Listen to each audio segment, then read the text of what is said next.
تو سب سے پہلے چونکہ ہم وضو کے مسائل پڑھنے جا رہے ہیں، تو وضو کی تعریف جو ہے وہ اس کا جاننا انتہائی ضروری ہے۔ تو وضو کی تعریف میں لغوی طور پہ اس کی تعریف، ہر چیز کی آپ جانتے ہیں کہ لغوی تعریف بھی ہوتی ہے، ایسی اصطلاحات جو کتاب و سنت میں یا شرعی کتابوں میں، اسلامی کتب میں جو ذکر کی گئی ہیں، ان کی تعریف موجود ہوتی ہے، اس کا تعلق لغت سے بھی ہوتا ہے، شریعت سے بھی ہوتا ہے۔ کسی بھی چیز کی بعض آپ کتابوں میں پڑھیں گے کہ علماء لکھتے ہیں اس کی شرعی تعریف یہ ہے، اس کی اصطلاحی تعریف یہ ہے، تو کیا دونوں آیا ایک ہی چیز ہے یا دونوں میں کچھ فرق ہے؟ یعنی لغوی تعریف الگ کرتے ہیں، مثلا یہ باب ضربہ سے ہے، باب نصرہ سے ہے، باب سمیہ سے ہے، فلاں سے ہے، اور اس کا لغوی معنی یہ ہوتا ہے اور اس کا اصطلاحی معنی یہ ہوتا ہے، تو کیا آیا اصطلاحی اور شرعی میں کوئی فرق ہے یا اس میں کوئی دونوں میں کوئی فرق نہیں ہے؟ نہیں سر، بہت بہت فرق ہے۔ وہ لغوی جو معنی ہے وہ نہیں، زیادہ لغوی کا تر، میں نہیں پوچھ رہا، لغوی کا نہیں جی جی، پوچھ رہا میں، اصطلاحی اور شرعی کا پوچھ رہا ہوں۔ اصطلاحی اور شرعی تعریف جو ہے، دونوں میں کیا فرق ہوتا ہے کوئی؟ نہیں سر، مجھے اندازہ نہیں ہے، لفظی اعتبار سے مجھے نہیں پتہ۔ اچھا چلیے، کوئی بات نہیں۔ اسرار الہی بھائی بتا سکتے ہیں، ہمارے پاس جوائن کر رہے ہیں وہ کلاس کو، عبد الرحمن۔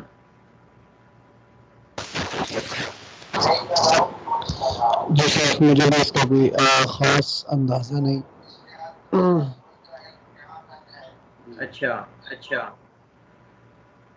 آپ کو پتہ نہیں ہے؟ چلیے میں بتا دیتا ہوں، صرف آپ لوگوں کو متوجہ کرنے کے لیے میں نے یہ سوال کیا تھا۔ جو اصطلاحی تعریف ہوتی ہے، اصطلاحی تعریف جو ہے اس کا مطلب یہ ہوتا ہے کہ جو علماء لغوی تعریف سے اخذ کر کے کتابوں میں ذکر کریں، یعنی وہ علماء کی طرف سے ہوتی ہے، اصولیین کی طرف سے یا محدثین کی طرف سے، یا اگر وہ علم حدیث سے متعلقہ ہے تو وہ صاحب ہے کہ محدثین کی طرف سے ہوگی، اگر وہ فقہ سے متعلقہ ہے تو فقہاء کی طرف سے ہوگی، اور اگر وہ اصول فقہ سے متعلق اس کا تعلق اصول فقہ سے ہے تو وہ اصولیین کی طرف سے ہوگی، اور اگر اس کا تعلق نحو صرف سے ہے تو وہ جو ہے وہ ادباء کی طرف سے یا نحویین کی طرف سے ہوگی۔ تو یہ مطلب ہوتا ہے اصطلاحی تعریف، یعنی جو علماء کی اصطلاح میں اس کو کیا کہا جاتا ہے، یہ مطلب ہوتا ہے کہ اس لفظ کو علماء کی اصطلاح میں کیا کہا جاتا ہے۔ لیکن شرعی کا مطلب یہ کہ وہ لفظ باقاعدہ شریعت میں استعمال ہوا ہے، یعنی کتاب و سنت میں اس کا استعمال ہوا ہے۔ شرعی کا مطلب یہ ہوتا ہے کہ وہ لفظ جو ہے وہ قرآن یا حدیث میں وارد ہوا ہے اور مفسرین نے اس کی باقاعدہ تفسیر کی ہے، تو وہ علماء جو ہیں اس شرعی لفظ کو جو کتاب و سنت میں استعمال ہوا ہوتا ہے، یا وہ جملہ یا وہ اصطلاح، اس کو اخذ کر کے الگ ذکر کر دیتے ہیں۔ تو شرعی تعریف کا مطلب یہ کہ جس کا کتاب و سنت میں ذکر موجود ہو، اور اصطلاحی کا مطلب یہ ہوتا ہے کہ جو علماء نے جو ہے وہ لغت سے اخذ کر کے یا پھر اس مسئلے کی عملی صورت کو دیکھ کر جو ہے وہ بنائی ہوتی ہے تعریف۔ تو اصطلاحی علماء کی طرف سے ہوتی ہے، لیکن شرعی تعریف جو ہے وہ کتاب و سنت کی نصوص سے اخذ کی گئی ہوتی ہے۔ تو یہ فرق ہے دونوں میں۔ چلیے بہرحال ہم اپنے موضوع کی طرف آتے ہیں۔ تو وضو جو ہے یہ لغوی اعتبار سے وضوء یوضؤ، جیسے کاروما یکرم ہوتا ہے، اس وزن پر یہ وضوء یوضؤ وضاعتن سے مصدر ہے، اور اسی طرح جو ہے وہ وضاعتن بھی مصدر آتا ہے اور وضوءن بھی مصدر آتا ہے، جیسا کہ باب کاروما یکرم سے کرامتن بھی کہتے ہیں ہم۔ تو وضاعتن کا معنی جو ہے وہ صفائی، نظافت، اچھائی حاصل کرنا، یہ اس معنی میں استعمال ہوتا ہے وضاعتن لفظ جو ہے۔ تو وضو کو وضو اس لیے کہا جاتا ہے کیونکہ اس میں وضو کرنے والا اپنے اعضاء کو صاف کرتا ہے، یہ یہاں تکرار ہے عبارت کا۔ اور دوسرا، چونکہ وضو مومن کو صغیرہ گناہوں سے پاک اور صاف کر دیتا ہے، جیسا کہ ہمارے پاس احادیث آ رہی ہیں، ہم پڑھیں گے کہ وضو کرنے والے کے صغیرہ گناہ سارے اللہ تعالیٰ جو ہے وہ معاف کر دیتا ہے۔ تو وضو جو ہے اس میں تین اعراب پڑھے جاتے ہیں، وضو میں لفظ وضو میں تین اعراب پڑھے جاتے ہیں۔ پہلے ویسے میں یہ ذکر کر چکا ہوں، اگر آپ میں سے کسی کو یاد ہو، لیکن چونکہ ہمارے پاس یہ سوال ہو جو آپ کا ٹائم نہیں ہے، اس وجہ سے میں ذکر کر دیتا ہوں۔ میں نے بتایا تھا کہ یہ جو اصطلاحات ہیں، وضو، غسل، طہور، اور اسی طرح سحور، سحور، یہ سارے الفاظ جو ہیں ان میں جو ہے وہ الگ الگ معنی پائے جاتے ہیں۔ اگر وضو واو کے ضمہ کے ساتھ ہو تو اس سے مراد فعل ہوتا ہے، یعنی وضو کرنا، وضو کرنے کا فعل جو ہے وہ واو کے ضمہ کے ساتھ ہوتا ہے۔ آپ کسی کو کہیں گے کہ میں نے وضو کیا، یہ نہیں کہیں گے کہ میں نے وضو کیا، واو کے فتح کے ساتھ نہیں کہیں گے، بلکہ آپ واو کے ضمہ کے ساتھ کہیں گے میں نے وضو کیا۔ تو اگر واو کے ضمہ کے ساتھ ہو، پیش کے ساتھ ہو، تو اس کا معنی ہوتا ہے وضو کرنے کا فعل، اور اگر واو کے فتح کے ساتھ ہو یعنی واو کی زبر کے ساتھ ہو تو اس سے مراد وہ پانی ہوتا ہے جس سے وضو کیا جاتا ہے۔ لیکن بسا اوقات یہ واو کے کسرہ کے ساتھ بھی وارد ہوا ہے، جیسے وضو، وضو، تو اس میں 3 اعراب ہیں، وضو، وضو، وضو۔ اگر واو کے ضمہ کے ساتھ، پیش کے ساتھ، تو اس کا معنی ہے وضو کرنے کا فعل، اور اگر واو کے فتحہ کے ساتھ ہو، زبر کے ساتھ، اس سے مراد پانی ہے جس سے وضو کیا جاتا ہے، اور اگر واو کے کسرہ کے ساتھ، زیر کے ساتھ، اس سے مراد وہ برتن ہوتا ہے، وہ آلہ ہوتا ہے جس میں پانی جو ہے وہ رکھا جاتا ہے، وہ حوض ہو یا برتن ہو یا کوئی بھی چیز مشکیزہ وغیرہ، تو اس کو وضو بولتے ہیں جس سے وضو کیا جائے، یعنی ایسا برتن جس میں وضو کرنے کا پانی رکھا جائے اسے وضو کہتے ہیں۔ اور وضو کرنے کا پانی، اور وضو واو کے ضمہ کے ساتھ یا پیش کے ساتھ وضو کرنے کا ہمارا جو فعل ہوتا ہے اس کو وضو کہتے ہیں۔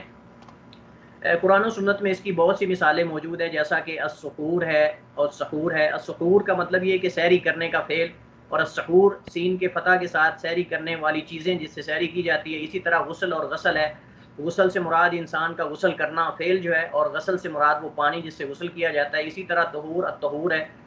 طہور سے مراد طہارت حاصل کرنا ہے، اور الطہور سے مراد وہ پانی ہے جس سے طہارت حاصل کی جاتی ہے۔ الوقود اور الوقود قرآن کریم میں ہے، وقود الناس والحجارہ سورہ تحریم کے اندر، تو اس سے مراد جو ہے وہ ایندھن ہوتا ہے، لیکن الوقود سے مراد جو ہے وہ جلایا جانا، الوقود سے مراد جلائے جانے کا فعل یا کسی کو جلانا یا جلنا، لیکن وقود واو کے فتح کے ساتھ ہوتے اس سے مراد ایندھن ہوتا ہے۔ قرآن کریم اللہ تعالیٰ فرماتا ہے وقود الناس والحجارہ، کہ اس جہنم کا جو ہے وہ ایندھن لوگ اور پتھر ہوں گے، اللہ تعالیٰ میں محفوظ فرمائے۔ تو وضو کی شرعی تعریف کیا ہے؟ یہ تو لغوی تعریف ہے۔ وضو کی شرعی تعریف یہ ہے کہ ایسی عبادت، وضو یعنی اس سے مراد ایک ایسی عبادت ہے جس میں جسم کے مخصوص اعضاء کو مخصوص انداز میں دھویا جائے اور بعض پر مسح کیا جائے۔ تو اس سے پتہ ہی چلتا ہے کہ وضو ایک عبادت ہے، عادت نہیں بلکہ وضو ایک عبادت ہے۔ تو جب عبادت ہے تو عبادات میں نیت شرط ہے، عبادات میں نیت ضروری ہے، جیسا کہ مسئلہ ہمارے سامنے آ رہا ہے، ہم انشاءاللہ اس مسئلے کو پڑھیں گے، تو یہ سمجھنا انتہائی ضروری ہے۔ اس لیے میں نے ساتھ جو ہے وہ فقہاء نے، علماء نے ساتھ عبادت کی قید اور شرط لگائی ہے، کیونکہ وضو جب عبادت ہے تو عبادت کے لیے نیت کرنا ضروری ہے۔ نیت دل کے ارادے کا نام ہے، دل کے پختہ ارادے کا نام نیت ہے، زبان سے نیت نہیں ہوتی۔ زبان سے اصل یہی ہے کہ نیت نہیں ہوتی الا کہ حدیث سے ثابت ہو جائے، جیسا کہ عمرے کے وقت، حج کے وقت نیت زبان سے کی جاتی ہے۔ تو جس جگہ پہ اللہ کے نبی صلی اللہ علیہ وسلم سے نیت زبان سے کرنا ثابت ہے اس جگہ ہم کریں گے، لیکن جن عبادات میں اللہ کے نبی صلی اللہ علیہ وسلم سے زبان سے نیت کرنا ثابت نہیں ہے وہاں ضروری ہے کہ انسان دل میں پختہ ارادہ کرے کہ میں یہ عبادت کرنے لگا ہوں یا میں یہ کام کرنے لگا ہوں۔ تو یہ اس سے مراد ہے دل کے پختہ ارادے کا نام اس کو نیت کہتے ہیں۔ زبان سے ادا کرنا یہ جو ہے وہ کافی نہیں ہوتا، اور نہ ہی یہ ضروری ہے بلکہ بدعت ہے۔ خاص کر لوگ نماز سے پہلے نیت کرتے ہیں، اس طرح جو ہے وہ اور نفل پڑھتے ہوئے بھی 2 رکعت نماز اور فرض پڑھتے ہوئے امام کے پیچھے، تو امام کیا نیت کرے گا بھائی، وہ کس کے پیچھے کھڑا ہوگا؟ تو بہرحال یہ اللہ کے نبی صلی اللہ علیہ وسلم سے، حتیٰ کہ فقہائے احناف کے ہاں بھی یہ چیز جو ہے وہ، جمہور کے ہاں یہ چیز ثابت نہیں ہے۔ بعض اس کو احسن کہا ہے لیکن ان میں سے کسی نے بھی نہیں کہا کہ اللہ کے نبی صلی اللہ علیہ وسلم سے یہ ثابت ہے۔ حتیٰ کہ جن لوگوں نے زبان سے نیت کرنے کا کہا ہے وہ یہ نہیں کہتے کہ اللہ کے نبی صلی اللہ علیہ وسلم ثابت ہے۔ تو جب اللہ کے نبی صلی اللہ علیہ وسلم ثابت نہیں، آپ عبادت سمجھ کر رہے ہیں تو پھر عبادت میں دلیل ہونا ضروری ہے۔ عبادات میں اصل یہ کہ اس کی دلیل ہونی چاہیے۔ جب دلیل نہیں ہے تو کوئی بندہ ایسے سر عام عبادت نہیں کر سکتا جیسے اس کا دل کرے، کہ فری ہینڈ کسی کو نہیں عبادات میں اثر رک جانا ہے اللہ کی عبادت کرنے کی کوئی دلیل آ جائے۔ تو وضو سے مراد ایسی عبادت ہے جس میں جسم کے مخصوص اعضاء کو مخصوص انداز میں دھویا جائے اور بعض پر مسح کیا جائے، جیسا کہ سر کا مسح کیا جاتا ہے، اس کو دھویا نہیں جاتا۔ تو یہ اصل اس کی تعریف ہے۔ ہمارے پاس دوسرا مسئلہ، پہلا مسئلہ تعریف کا تھا، دوسرا مسئلہ ہمارے پاس وضو کی مشروعیت کیا ہے، کہ آیا یہ وضو مشروع ہے؟ مطلب یہ کہ بدعت تو نہیں، کیا شریعت میں یہ ثابت ہے وضو کرنا؟ جی ہاں، یہ بدعت نہیں بلکہ شریعت میں اس کی مشروعیت اور اس کا وجوب ثابت ہے۔ کسی بھی عبادت کے لیے، خاص کر جن عبادات میں وضو شرط ہے ان کے لیے وضو کرنا ضروری ہے، اور یہ کو کتاب و سنت سے اس کی مشروعیت ثابت ہے۔ تو وضو کی مشروعیت کتاب و سنت سے ثابت ہے، جیسا کہ اللہ تعالیٰ کا فرمان ہے یا ایھا الذین آمنوا اذا قمتم الى الصلاۃ فاغسلوا وجوہکم وایدیکم الى المرافق وامسحوا برؤوسکم وارجلکم الى الکعبین۔ تو اس میں جو ہے اللہ تعالیٰ کا ارشاد ہے کہ اے ایمان والو اذا قمتم الی الصلاۃ، جب بھی تم نماز کے لیے کھڑے ہو، فاغسلوا وجوہکم، تو اپنے چہروں کو دو، وایدیکم، اپنے ہاتھوں کو، الی المرافق، اپنی کونیوں تک، ہاتھوں کو اپنی کونی یعنی ان کی کونیوں تک دو، وامسحوا برؤوسکم، اور اپنے سروں کا مسح کرو، وارجلکم، اور اپنے پاؤں کو دو۔ یہاں ارجلکم اگر پڑھیں گے، یہاں دو طرح کا اعراب موجود ہے، بعض قراءات میں وارجلکم ہے، بعض قراءات میں وارجلکم۔ اگر وارجلکم کہیں گے تو پھر برؤوسکم پر عطف ہوگا، اور یہ اس کے لیے ہوگا جس نے موزے وغیرہ پہنے ہو، جس نے جرابیں یا موزے وغیرہ پہنے ہوں، تو موزوں پر مسح کرنے کا بعض علماء نے اس سے بھی استدلال کیا، وہ کہتے ہیں کہ اگر اس کو ارجلکم پڑھیں لام کی کسرہ کے ساتھ تو پھر اس کا عطف ہوگا برؤوسکم پر، جیسے سروں کا مسح کرو ایسے پاؤں پر بھی، یعنی اگر موزے ہو، لیکن اگر موزے نہیں تو پھر وارجلکم، یعنی جیسے یہ مفعول ہوگا فاغسلوا کا، الی الکعبین، اپنے ٹخنوں تک۔ بہرحال یہ تفصیلی انشاءاللہ مسئلے آئیں گے کہ کیا کونیاں داخل ہیں یا داخل نہیں، ٹخنے داخل ہیں یا داخل نہیں، ٹخنے دھوئے جائیں گے یا نہیں، کونیاں دھوئی جائیں گی، یہ انشاءاللہ تفصیل سے مسائل آ رہے ہیں۔ یہاں مقصد وضو کی مشروعیت کو بیان کرنا ہے۔ یہ سورہ مائدہ کی آیت نمبر 6۔ دوسری مشروعیت وضو کی اللہ کے نبی صلی اللہ علیہ وسلم کی حدیث سے بھی ثابت ہے، جیسے کہتے تھے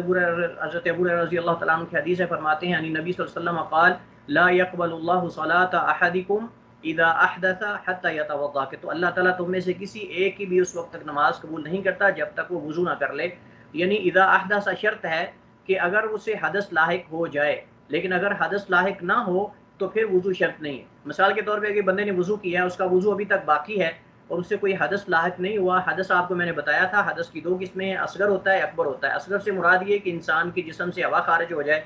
یا کچھ قطرات وغیرہ نکل جائیں، اور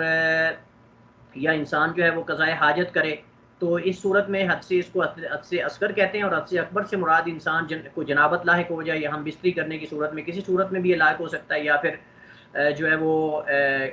جیسا کہ خواتین کے اندر یہ مینسز خاص ایام ہیں تو اس میں صاف ظاہر ہے کہ حد سے اکبر لاحق ہو جاتا ہے، تو جب تک وہ غسل نہیں کریں گی اس وقت تک ان کی طہارت جو ہے وہ طہارت حاصل نہیں کر سکتی بغیر غسل کے۔ تو لہٰذا یہ ہے کہ اس وقت تک اللہ تعالیٰ تم میں سے کسی ایک کی نماز قبول نہیں کرتا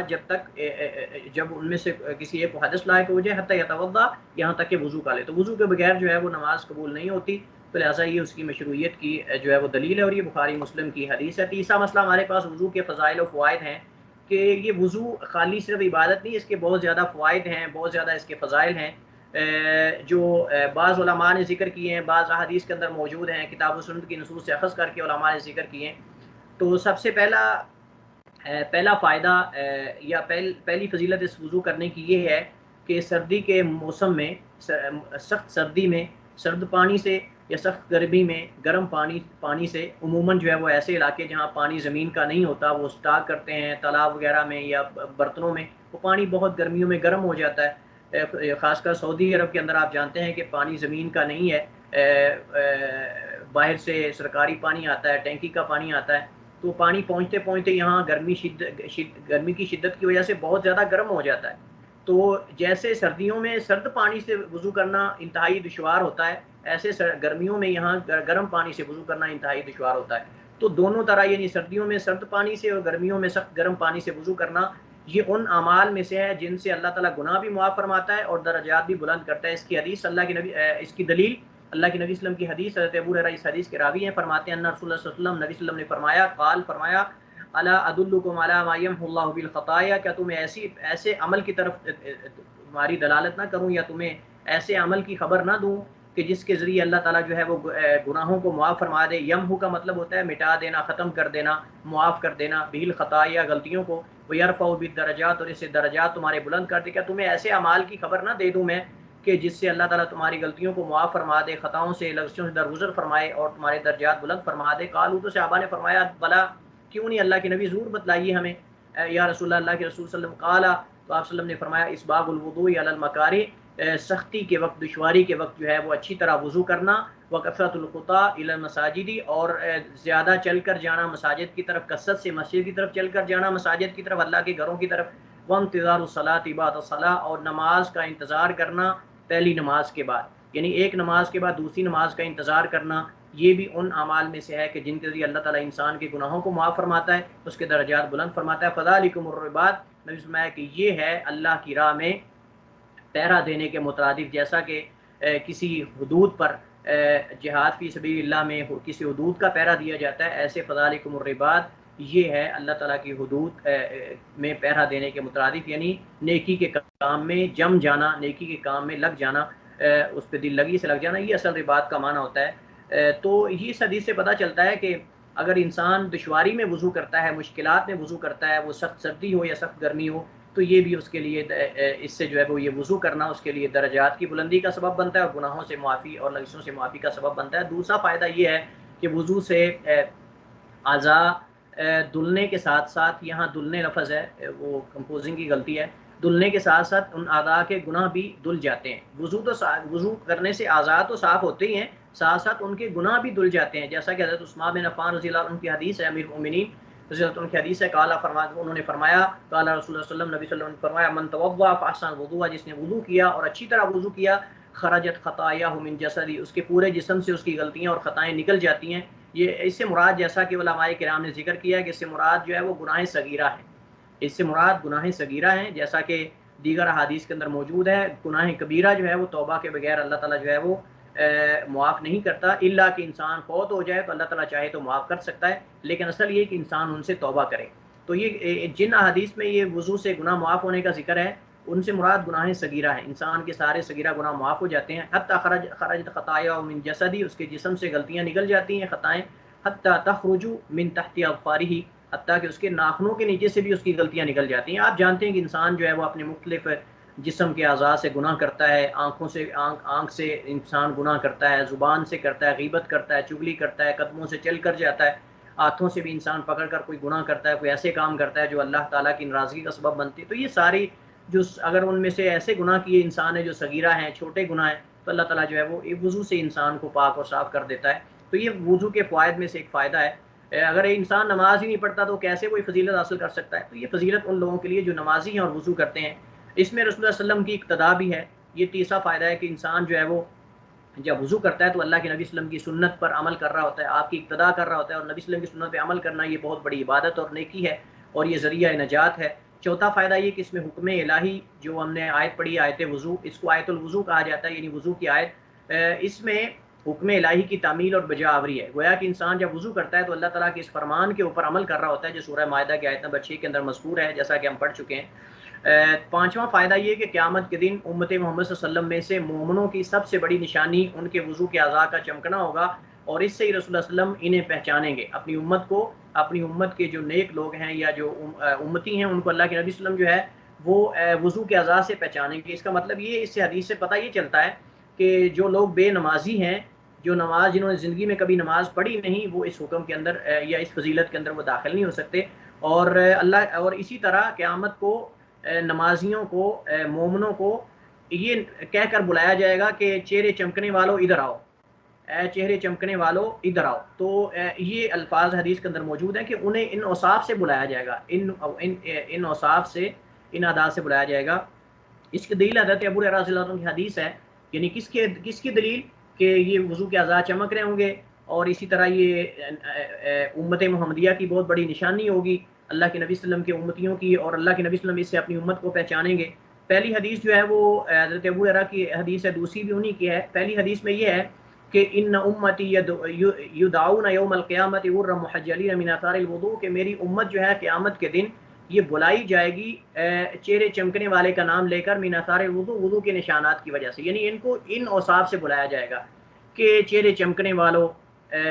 ادھر آؤ، یا اس طرح کر کے ان کو ان کے اوصاف، خاص اوصاف سے بلایا جائے گا۔ فمن استطاع منکم، تم میں سے جو طاقت رکھے اس بات کی، ان یطیل غرتہ، کہ اپنی چمک کو زیادہ بڑھائے، فلیفعل، تو اسے چاہیے کہ وہ کر لے، یعنی جتنا اپنی چمک کو انسان بڑھا سکتا ہے، اچھی طرح وضو کرے، اور اچھی طرح وضو کرے، تاکہ زیادہ جو ہے وہ کثرت سے وضو کرے، تاکہ اس کے جو اعضاء ہیں وہ زیادہ چمکیں۔ اللہ کے نبی صلی اللہ علیہ وسلم اپنی امت کو کیسے پہچانیں گے؟ بہت زیادہ امتیں ہوں گی۔ تو حضرت ابو ہریرہ اس حدیث کے راوی ہیں، فرماتے ہیں، قال رسول اللہ صلی اللہ علیہ وسلم، نبی صلی اللہ علیہ وسلم نے فرمایا، ترد علی امتی الحوض، کہ میری امت میرے اوپر، یعنی میرے پاس داخل ہوگی حوض پر، میرے حوض پر، یہ اللہ کے نبی صلی اللہ علیہ وسلم کا حوض ہوگا، اور اس طرح کا کسی اور نبی کو حوض عطا نہیں کیا جائے گا۔ یہ اللہ کے نبی صلی اللہ علیہ وسلم کی خصوصیت ہے، اور اللہ تعالیٰ کا یہ فضل و کرم ہے ہمارے نبی محمد صلی اللہ علیہ وسلم پر، کہ ان کو ایک ایسا حوض عطا کیا جائے گا جس کی لمبائی چوڑائی جو بہت زیادہ ہوگی، اور اس کے برتن جو ہے وہ آسمان کے ستاروں کے برابر ہوں گے، اور اس کا پانی جو ہے وہ دودھ کی طرح سفید اور شہد کی طرح شہد سے زیادہ میٹھا ہوگا، جیسا کہ صحیح بخاری مسلم کی روایات میں اس کے اوصاف بیان ہوئے ہیں۔ وَأَنَا أَذُودُ النَّاسَ عَنْهُ، نبی صلی اللہ علیہ وسلم فرما رہے ہیں کہ میں لوگوں کو ایسے ہٹا رہا ہوں گا، یعنی اپنے حوض سے دور کر رہا ہوں گا، کما یذود الرجل ابل الرجل عن ابلہ، جیسا کہ آدمی جو ہے وہ اپنے اونٹوں سے دوسرے کے اونٹوں کو الگ کرتا ہے۔ یعنی میں اپنی امت کے لوگوں کو دوسری امتوں سے ان چہروں کی وجہ سے، ان کے چمکتے ہوئے چہروں کی وجہ سے دیکھ کر ان کو پکڑ رہا ہوں گا، اور باقیوں کو جو ہے ان کو پیچھے ہٹا رہا ہوں گا کہ اپنے نبی کے پاس جاؤ، اور وہاں چونکہ ہر نبی کا حوض ہوگا جیسا کہ بعض روایات میں آتا ہے، لیکن اللہ کے نبی صلی اللہ علیہ وسلم کا حوض سب سے جو ہے وہ بڑا ہوگا اور سب سے جو ہے وہ بہترین ہوگا۔ اگرچہ باقی نبیوں کے پاس بھی حوض ہوں گے، لیکن اس طرح کے حوض نہیں جیسے نبی صلی اللہ علیہ وسلم کا حوض ہے، جیسا کہ امام قرطبی رحمہ اللہ نے، دیگر علماء نے اس کو ذکر کیا ہے کہ تمام نبیوں کے پاس اللہ تعالیٰ حوض ان کو دے گا، لیکن اللہ کے نبی صلی اللہ علیہ وسلم کا حوض جو ہے خاص ہوگا۔ تو اللہ کے نبی صلی اللہ علیہ وسلم باقی امتیوں کو اپنی امتیوں سے واپس کریں گے، ہٹائیں گے، اور اپنی امتیوں کو پانی پلائیں گے، جیسا کہ یا ان کو پانی پینے کی اجازت دیں گے، جیسا کہ کوئی آدمی اپنے اونٹوں سے دوسرے کے اونٹوں کو الگ کرتا ہے۔ تو میں کہ میں ایسے ان کو ہٹاؤں گا، دوسرے امتیوں کو، دوسرے امت کے لوگوں کو، جیسے کوئی اپنے اونٹوں سے دوسرے اونٹوں کو واپس ہٹاتا ہے، پیچھے کرتا ہے۔ قالوا، تو صحابہ نے فرمایا یا نبی اللہ، اے اللہ کے نبی صلی اللہ علیہ وسلم، اتعرفنا، کیا تو ہمیں وہاں، آپ ہمیں پہچان لو گے وہاں؟ قالا، تو آپ نے فرمایا نعم، ہاں، لکم سیما لیست لاحد غیرکم، تمہاری ایسی علامت ہوگی کہ تمہارے علاوہ کسی اور کی نہیں ہوگی۔ اس حدیث سے پتہ چلتا ہے کہ صرف وضو کے اعضاء امت محمدیہ کے چمکیں گے، کسی اور امت کے نہیں چمکیں گے۔ یہ اس امت کے ساتھ خاص ہے، اور اس امت کے نمازیوں کے ساتھ خاص ہے، بے نمازیوں کے ساتھ خاص نہیں۔ تو یہ فضیلت جو ہے وہ اس امت کے ساتھ خاص ہے، اور امت میں سے بھی ان لوگوں کے ساتھ خاص ہے جو نماز پڑھتے ہیں اور وضو کرتے ہیں۔ تو یہ وضو کی فضیلت ہے کہ اللہ کے نبی صلی اللہ علیہ وسلم جو ہے وہ نمازیوں کو ان کے وضو کے اعضاء سے جو ہے وہ پہچانیں گے۔ ان حدیث کا ترجمہ اس لیے میں نے نہیں کیا کیونکہ یہ مترجم کتابیں ایپ موجود ہیں، آپ وہاں سے حدیث کا نمبر دے کر اس کا ترجمہ جو ہے وہ دیکھ سکتے ہیں۔ اگر ترجمہ یہاں ذکر کیا جائے تو آپ کو پتہ ہے کہ پاور پوائنٹ پہ یہ چھوٹے چھوٹے اس کے پیج ہوتے ہیں، تو بہت زیادہ مشکل جو ہے وہ پیش آتی ہے اس کی سیٹنگ کرنا۔ چھٹا فائدہ اور آخری فائدہ یہ ہے کہ وضو سے جو ہے وہ بہت زیادہ جسمانی فوائد بھی حاصل ہوتے ہیں، جیسا کہ سائنس نے اور کئی ڈاکٹرز حضرات نے اس کی تصدیق بھی کی ہے۔ خاص کر کورونا کے، جب یہ ابھی کورونا کا اٹیک ہوا تھا، اس میں بہت زیادہ ڈاکٹرز حضرات نے کہا کہ بار بار وضو کرو۔ وضو کے فوائد میں سے فائدہ یہ کہ انسان سے جو ہے وہ کورونا کا اٹیک کم ہو جاتا ہے، اس کا حملہ کم ہو جاتا ہے، اس سے کم لوگ متاثر ہوتے ہیں۔ تو گویا کہ اور اس سے پہلے بھی یہ تحقیق موجود تھی کہ وضو جو ہے اس کے اندر انسان کے جسمانی فوائد بھی ہیں، انسان کا جسم جو ہے وہ صاف ستھرا رہتا ہے، پاک صاف رہتا ہے، اور انسان بہت سی بیماریوں سے، غلاستوں سے انسان جو ہے وہ بچ جاتا ہے۔ اس کے علاوہ بہت سے فائدے ہیں۔ چوتھا مسئلہ ہمارے پاس وضو کے وقت بسم اللہ پڑھنے کا ہے کہ آیا وضو کے وقت بسم اللہ پڑھنا ضروری ہے یا مستحب ہے، یا اس کا کیا حکم ہے؟ تو اس مسئلے میں فقہائے کرام کے دو قول ہیں۔ پہلا قول وضو کے وقت بسم اللہ پڑھنا واجب ہے، یہ حنابلہ ظاہریہ کا مشہور مذہب ہے، اور حسن بصری اور شوکانی رحمہ اللہ کا قول بھی یہی ہے۔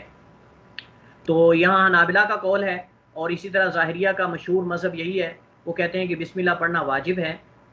اور اسی طرح حسن بصری تابعی جو ہیں اور شوکانی رحمہ اللہ جمیعاً، تو ان سب کا موقف وہ یہ کہتے ہیں کہ وضو میں بسم اللہ پڑھنا جو ہے وہ واجب ہے۔ ان کی دلیل کیا ہے؟ ان کی دلیل حضرت ابو ہریرہ رضی اللہ تعالیٰ عنہ کی حدیث ہے، قال، آپ نے فرمایا، قال رسول اللہ صلی اللہ علیہ وسلم نے مجھے بیان کیا، یعنی حضرت ابو ہریرہ فرماتے ہیں کہ مجھے رسول اللہ صلی اللہ علیہ وسلم نے فرمایا لا صلاۃ، یا آپ نے حدیث بیان کی کہ لا صلاۃ لمن لا وضوء لہ، اس آدمی کی نماز نہیں ہے جس آدمی کا وضو نہیں ہے، اور ولا وضوء لمن لم یذکر اسم اللہ تعالی علیہ، اور اس بندے کا وضو نہیں ہے جس بندے نے اللہ کا ذکر نہ کیا، اللہ کا نام نہ لیا۔ تو اس حدیث سے وہ کہتے ہیں، پہلے قول والے یہ کہتے ہیں کہ اس حدیث سے پتہ یہ چلتا ہے کہ اگر انسان وضو سے پہلے بسم اللہ نہیں پڑھتا تو اس کا وضو درست نہیں ہے،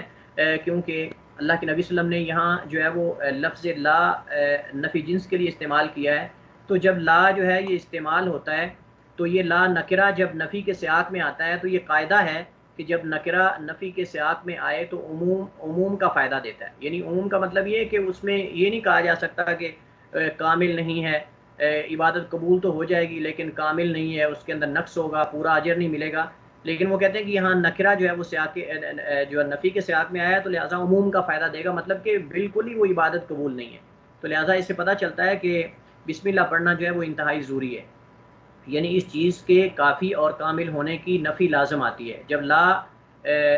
نکرہ جو ہے یہ نفی کے سیاق میں آ جائے تو اس چیز کی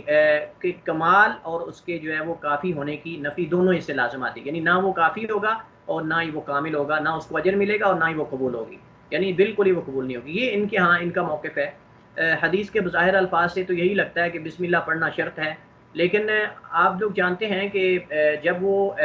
جس طرح کے قول موجود ہے، اس سے پتہ یہ چلتا ہے کہ انہوں نے شرط سمجھی ہے، لیکن حدیث سے اگر ہم حدیث کو ظاہر پہ معمول کریں تو یہ شرط محسوس ہوتی ہے کہ بسم اللہ پڑھنا شرط ہے، واجب نہیں شرط ہے۔ واجب میں بسا اوقات عبادت قبول ہو جاتی لیکن اس میں نقص ہوتا ہے، قبول ہو جاتی ہے لیکن ناقص ہوتی ہے، پورا اجر انسان کو نہیں ملتا۔ لیکن اگر شرط فوت ہو جائے تو شرط کے فوت ہونے سے عبادت بالکل بھی قبول نہیں ہوتی۔ تو لہٰذا جو ہے اصل تو یہ تھا کہ اس کو شرط کہا جاتا، لیکن ان لوگوں نے شرط نہیں کہا بلکہ واجب کہا ہے۔ ان لوگوں نے واجب کہا ہے کیونکہ وہ کہتے ہیں کہ جس حدیث کے اندر،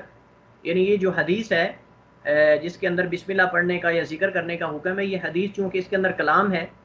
بعض فقہاء محدثین نے اس حدیث کو صحیح کہا ہے اور بعض نے اس کو ضعیف کہا ہے، بعض نے اس کو حسن کہا ہے، تو کم از کم اس کا درجہ یہ ہے کہ یہ حدیث حسن ہے۔ لہٰذا وہ کہتے ہیں کہ چونکہ حدیث میں کلام ہے، اگر حدیث متفق علیہ ہوتی، اس کے صحت میں اختلاف نہ ہوتا، تو پھر ہم اس کو شرط کہتے، پھر ہم بسم اللہ کو شرط کہتے، لیکن چونکہ حدیث میں کلام ہے لہٰذا کم از کم اس کا درجہ یہ کہ حدیث حسن درجے کی ہے، لہٰذا اس میں جو ہے وہ ہم یہ کہہ سکتے ہیں کہ واجب ہے، شرط نہیں ہے۔ لیکن اگر حدیث صحیح ہوتی، متفق علیہ، اس میں اختلاف نہ ہوتا، تو پھر وہ کہتے ہیں کہ ہم نے یہ کہنا تھا کہ یہ بسم اللہ پڑھنا شرط ہے، واجب نہیں، کیونکہ شرط سے وہ اصل عبادت بالکل قبول ہی نہیں ہوتی، لیکن واجب سے یہ ہے کہ وہ عبادت قبول تو ہو جاتی ہے لیکن اس میں جو ہے وہ نقص ہوتا ہے، یا پھر وہ کہتے ہیں کہ اس عبادت میں داخل نہیں ہو سکتا۔ بہرحال یہ اصول فقہ کے اندر انشاءاللہ آپ پڑھیں گے تفصیل کے ساتھ یہ مسئلہ کہ عبادت کے قبول، عدم قبول یا اس کے فاسد ہونے میں یہ جو ہے وہ شرط، رکن اور یہ چیزیں ذکر کی جاتی ہیں، انشاءاللہ تفصیل سے آپ وہاں پڑھیں گے۔ دوسرا قول یہ ہے کہ وضو کے وقت بسم اللہ پڑھنا سنت اور مستحب ہے، واجب نہیں۔ یہ قول جمہور فقہائے کرام، حنفیہ، مالکیہ، شافعیہ کا، اور ایک روایت حنابلہ کی بھی ہے۔ اصل ان کا مذہب پہلا ہی ہے کہ بسم اللہ پڑھنا واجب ہے، لیکن یہاں جمہور کے ساتھ بھی ان کا ایک قول ہے، وہ کہتے ہیں کہ بسم اللہ پڑھنا جو ہے مستحب ہے، سنت ہے، واجب نہیں ہے۔ اگر کوئی بندہ چھوڑ دیتا ہے تو اس کا وضو جو ہے وہ ہو جائے گا، نماز اس کی ہو جائے گی، لیکن یہ کہ اس کے اندر نقص ہوگا، یعنی کامل نہیں، اس کو پورا اجر نہیں ملے گا، اس کی فرض ادا ہو جائے گا لیکن جو فضیلت ہوتی ہے وہ فضیلت اس کو پوری نہیں ملے گی۔ یہ فرق ہوتا ہے عبادت کے جو ہے وہ کامل نہ ہونے کا اور عبادت کے بالکل قبول نہ ہونے کا۔ تو پہلے قول والوں کے نزدیک وہ نماز بالکل ہی قبول نہیں ہوگی، اور دوسرے قول والوں کے نزدیک جو ہے وہ کہتے ہیں کہ مستحب ہے اور اس کے اندر نقص ہوگا، لیکن یہ کہ اس کی فرضیت ادا ہو جائے گی، اس سے جو ذمہ داری اس کی ہے وہ ادا ہو جائے گی۔ یہ قول جمہور فقہائے کرام، حنفیہ، مالکیہ، شافعیہ کا ہے، اور حنابلہ سے ایک روایت ہے۔ ان کی دلیل ایک تو آیت وضو ہے، جو وضو والی آیت پہلے گزری ہے سورہ مائدہ کی، ایک تو وہ ان کی دلیل ہے، وہ کہتے ہیں کہ اس کے اندر اللہ تعالیٰ نے فرمایا اذا قمتم الی الصلاۃ، کہ جب تم نماز کے لیے کھڑے ہو، تو قم تم سے مراد یہ کہ جب تم ارادہ کرو، تو وہ کہتے ہیں کہ اس سے مراد جو ہے وہ یہ ہے کہ اللہ تعالیٰ کا جو ہے وہ نام لیا جائے اس پر، کیونکہ بعض روایات میں یہ اس روایت کو انہوں نے اس پر محمول کیا ہے۔ تو یعنی جو لوگ کہتے ہیں واجب ہے، ان لوگوں کے نزدیک تو حدیث دلیل ہے، جیسا کہ حدیث ہم نے ذکر کیا، حضرت ابو ہریرہ رضی اللہ عنہ کی حدیث ہے، اگرچہ اس میں کلام ہے، بعض علماء نے اس کو صحیح کہا، بعض علماء نے اس کو ضعیف کہا ہے، تو میں نے کہا کہ کم از کم اس کا درجہ یہ کہ وہ حسن ہے، حسن درجے کی روایت ہے۔ جو دوسرے لوگ ہیں جو کہتے ہیں کہ سنت ہے، ان کی دلیل یہ ایک تو آیت وضو ہے کہ اللہ تعالیٰ فرماتا ہے کہ اے ایمان والو جب تو نماز کے لیے کھڑے ہو فاغسلوا وجوہکم وایدیکم، آخر تک جو ہے وہ وایدیکم الی المرافق، آیت کے آخر تک، اس میں جو ہے وہ بسم اللہ پڑھنے کا ذکر نہیں ہے، اس میں بسم اللہ پڑھنے کا ذکر نہیں۔ تو وہ کہتے ہیں کہ اس آیت کے اندر واجبات ذکر ہوئے، یعنی جو آیت وضو ہے سورہ مائدہ کی آیت نمبر 6، لیکن اس میں بسم اللہ کا ذکر نہیں۔ اگر بسم اللہ واجب ہوتی تو ضرور اس کو ذکر کیا جاتا، تو لہٰذا جو ہے وہ اس سے پتہ چلتا ہے کہ بسم اللہ جو ہے وہ واجب نہیں ہے۔ یہ پہلی دلیل ہے ان کی آیت وضو کے، وضو کی آیت میں یہ بسم اللہ ذکر نہیں ہوئی۔ دوسری ان کی دلیل یہ کہ بہت سارے صحابہ کرام رضوان اللہ اجمعین جنہوں نے اللہ کے نبی صلی اللہ علیہ وسلم کے وضو کے اوصاف بیان کیے ہیں، ان میں سے کسی ایک نے بھی بسم اللہ پڑھنے کا ذکر نہیں کیا۔ لہٰذا اگر آپ صلی اللہ علیہ وسلم نے بسم اللہ پڑھی ہوتی یا پڑھنے کا حکم دیا ہوتا تو صحابہ اسے بھی ذکر کرتے، تو کہتے ہیں کہ جتنے بھی صحابہ کرام رضوان اللہ اجمعین نے اللہ کے نبی صلی اللہ علیہ وسلم کے وضو کے اوصاف کو بیان کیا ہے، آپ کے وضو کو ہم تک پہنچایا ہے، ان میں سے کسی ایک نے بھی بسم اللہ کا ذکر نہیں کیا سوائے اس حدیث کے جس کو پہلے قول والوں نے جو ہے وہ دلیل بنایا ہے، اور اس میں کلام ہے، کہتے ہیں کہ اس میں کلام ہے۔ جن صحابہ کرام نے اللہ کے نبی صلی اللہ علیہ وسلم سے وضو کے وصف کو بیان کیا ہے وہ مندرجہ ذیل ہیں: حضرت عثمان بن عفان رضی اللہ تعالیٰ عنہ امیر المؤمنین، حضرت علی المرتضیٰ رضی اللہ تعالیٰ عنہ، حضرت عبداللہ بن عمر اور عبداللہ بن زید رضی اللہ تعالیٰ عنہ اجمعین۔ ان صحابہ نے اللہ کے نبی صلی اللہ علیہ وسلم سے جو ہے وہ بہت بڑے بڑے یہ صحابہ کرام ہیں، 2 خلفائے راشدین ہیں اور 2 دیگر صحابہ ہیں۔ تو ان صحابہ کرام نے اللہ کے نبی صلی اللہ علیہ وسلم کے وضو کے اوصاف کو ہمارے تک پہنچایا ہے، اللہ کے نبی صلی اللہ علیہ وسلم کیسے کیسے وضو کرتے تھے۔ تو ان میں سے کسی ایک نے بھی بسم اللہ کا ذکر نہیں کیا۔ اگر بسم اللہ واجب ہوتی، ضروری ہوتی، تو ضرور جو ہے وہ ان میں سے کوئی ایک پڑھتا یا ذکر کرتا، لیکن ہمارے تک اس میں سے کسی ایک سے بھی، ان میں سے کسی ایک سے بھی بسم اللہ کا پڑھنا یا نقل کرنا اللہ کے نبی صلی اللہ علیہ وسلم سے یہ نہیں ملتا، تو لہٰذا پتہ یہ چلتا ہے کہ بسم اللہ جو ہے پڑھنا ضروری نہیں ہے۔ جمہور نے پہلے قول والوں کے 2 جواب دیے ہیں۔ پہلا جواب تو یہ ہے کہ وہ حدیث ضعیف ہے، اسے امام احمد نے، امام بہقی نے، امام بزار نے، امام نووی رحمہ اللہ جمیعاً، ان سب نے جو ہے وہ ضعیف قرار دیا ہے۔ یہ بہت بڑے ائمہ ہیں، صاحب ظاہر امام بہقی بھی بہت بڑے محدث ہیں، امام بزار بھی بہت بڑے محدث، امام نووی بھی معروف ہیں، اور امام احمد بن حنبل تو پھر محدث ہیں، مسند احمد کے مؤلف ہیں، تو لہٰذا ان سب کے ہاں یہ حدیث ضعیف ہے۔ یہ پہلا، وہ کہتے ہیں کہ ان ائمہ نے اس حدیث کو ضعیف قرار دیا ہے، لہٰذا جو ہے وہ یہ جمہور کہتے ہیں کہ اس حدیث پر عمل نہیں ہوگا۔ دوسرا یہ ہے کہ اگر وہ حدیث صحیح یا حسن درجے کو پہنچ بھی جاتی ہے تو اس سے بسم اللہ پڑھنے کا وجوبی حکم ثابت نہیں ہوتا، اس سے یہ ثابت نہیں ہوتا کہ بسم اللہ پڑھنا واجب ہے، بلکہ اس میں لا وضوء سے مراد نفی وجود نہیں بلکہ نفی کمال ہے۔ یعنی اس کا مطلب یہ نہیں کہ بالکل اس کا وضو ہے ہی نہیں یا اس کی نماز قبول ہی نہیں ہے، بلکہ اس سے مراد یہ ہے کہ اس کا وضو ناقص ہے، یعنی اسے پورا اجر نہیں ملے گا، یا اس کی اگر وہ اس وضو سے نماز پڑھتا ہے تو اس کی نماز جو ہے وہ کامل نہیں ہے، قبول ہو جائے گی لیکن اس کو پورا اجر نہیں ملے گا، تو اجر میں نقص واقع ہوگا، لیکن عبادت اس کی جو ہے وہ واقع ہو جائے گی، نماز واقع ہو جائے گی، وضو اس کا جو ہے وہ قبول ہو جائے گا، اس سے نماز وہ پڑھ سکتا ہے۔ کہ آدمی کی نماز کامل نہیں ہوگی، جیسا کہ حدیث حضرت انس رضی اللہ عنہ کی حدیث ہے، نبی صلی اللہ علیہ وسلم سے بیان کرتے ہیں: لا یؤمن احدکم حتی یحب لاخیہ ما یحب لنفسہ، کہ تم اس وقت تک تم میں سے کوئی ایک مومن نہیں ہو سکتا جب تک وہ اپنے بھائی کے لیے وہ پسند نہ کرے جو اپنے لیے پسند کرتا ہے۔ تو لہٰذا اس حدیث سے پتہ یہ چلتا ہے کہ جب بندہ اپنے بھائی کے لیے وہ چیز پسند کرے جو اپنے لیے پسند نہیں کرتا تو وہ کافر نہیں ہو جاتا بلکہ مومن ہی رہتا ہے، لیکن اس کے ایمان میں نقص آتا ہے، اس کے ایمان میں کمی واقع ہوتی ہے۔ تو لہٰذا یہ حدیث، اس طرح کی بہت زیادہ اور احادیث ہیں جن احادیث میں لفظ کفر استعمال کیا گیا ہے یا اس طرح کے معنی، تو اس سے یہ پتہ چلتا ہے کہ اگر کوئی آدمی اپنے مسلمان بھائی کے لیے وہ چیز چنتا ہے، منتخب کرتا ہے جو اپنے لیے وہ پسند نہیں کرتا، تو یہ اس نے گناہ کا ارتکاب تو کیا ہے، لیکن اس کا مطلب یہ نہیں کہ وہ کافر ہو جائے گا یا وہ اس کے اندر ایمان باقی نہیں رہے گا، ایمان رہے گا لیکن ایمان میں کمی آئے گی۔ تو مطلب یہ ہے کہ نقص واقع ہوتا ہے، وہ ایمان اس کا باقی رہتا ہے۔ اسی طرح وضو باقی رہے گا، نماز اس کی اللہ تعالیٰ کے ہاں قبول ہو جائے گی لیکن اس کو پورا اجر نہیں ملے گا۔ تو اس حدیث سے وہ استدلال کرتے ہوئے کہتے ہیں کہ اگر اس حدیث کو ہم صحیح مان بھی لیتے ہیں تو پھر بھی جو ہے اس سے یہ لازم نہیں آتا کہ بسم اللہ پڑھنا واجب ہے اور جو نہیں پڑھے گا اس کا وضو ہی صحیح نہیں ہے، اس کی نماز ہی قبول نہیں ہے، بلکہ اس کا مطلب یہ ہے کہ اس کی نماز ناقص ہے یا اس کا وضو ناقص ہے لیکن قبول ہو جائے گا۔ یہ مطلب ہے اجر میں کمی واقع ہوگی لیکن عبادت اس کی اللہ تعالیٰ کی طرف سے یعنی اللہ تعالیٰ کے ہاں اس آدمی کی طرف سے ادا ہو جائے گی۔ راجح موقف جو ہے وہ یہی ہے کہ وضو کے وقت بسم اللہ پڑھنا سنت ہے اور مستحب ہے، کیونکہ وضو کے متعلق وارد ہونے والی اکثر صحیح روایات میں اس کا ذکر نہیں ہے، اور جس حدیث میں ذکر ہے اس میں کلام ہونے کے سبب بسم اللہ کی مشروعیت تو ثابت ہو سکتی ہے لیکن وجوب ثابت نہیں ہو سکتا۔ ہم یہ کہہ سکتے ہیں کہ بسم اللہ پڑھنی چاہیے کیونکہ یہ حدیث وارد ہو چکی ہے، اگرچہ حدیث میں کلام ہے، لیکن اس کے وجوب ثابت کرنے کے لیے دیگر صحیح حدیث کے مقابلے میں اس طرح کی صحیح حدیث چاہیے جس میں کوئی اختلاف نہ ہو۔ جب تعارض ہوتا ہے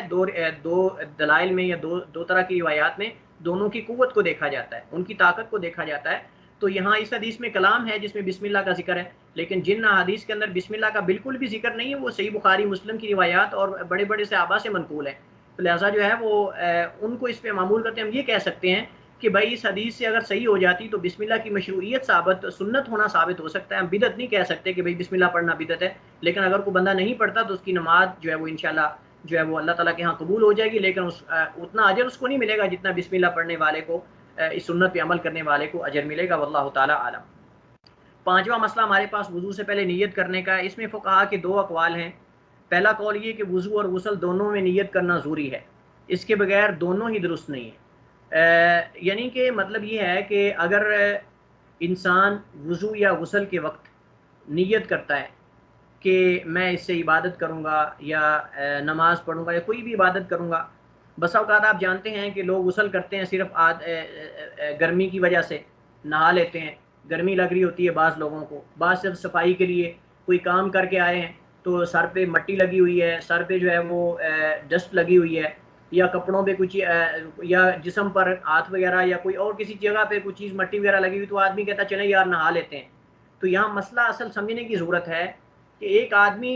ایک آدمی کو جنابت لاحق ہوگی ہے، یا اس نے ہم بستری کی ہے، یا کوئی عورت ہے اس کو جو ہے وہ اس کے خاص ایام داخل ہو گئے اور ان ایام سے وہ یعنی کہ خارج ہو جاتی ہے، یعنی اس کے وہ مینسز ختم ہو جاتے ہیں، تو اب وہ عورت جو ہے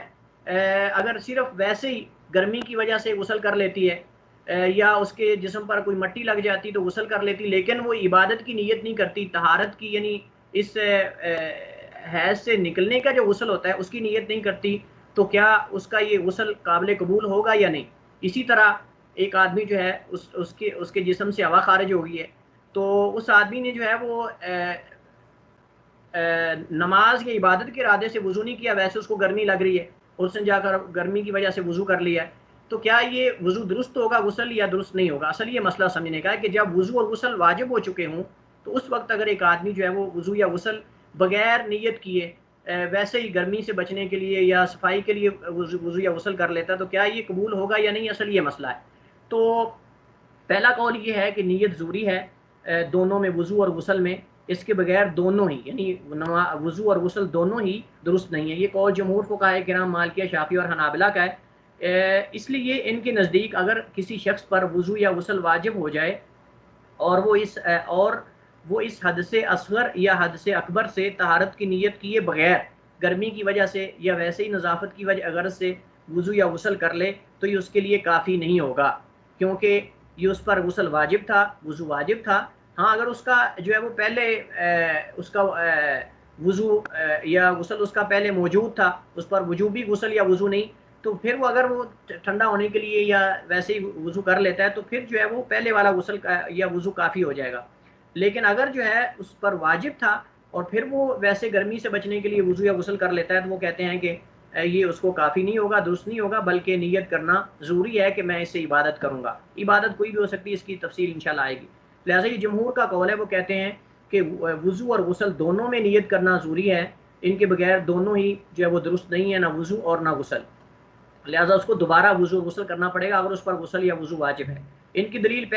دلیل جو ہے وہ اللہ تعالیٰ کا یہ فرمان ہے، وَمَا أُمِرُوا إِلَّا لِيَعْبُدُوا اللَّهَ مُخْلِصِينَ لَهُ الدِّينَ، کہ اللہ تعالیٰ فرماتا ہے کہ ان لوگوں کو جو ہے وہ نہیں حکم دیے گئے یہ مگر اس کا کہ یہ عبادت کریں اللہ تعالیٰ کی مخلصین لہ الدین، خالص اسی کے لیے، اسی کی ذات کے لیے، اسی کے دین کے خالص ہو کر جو ہے وہ مخلص ہو کر اسی اللہ کی ذات کے لیے عبادت کریں۔ تو اس میں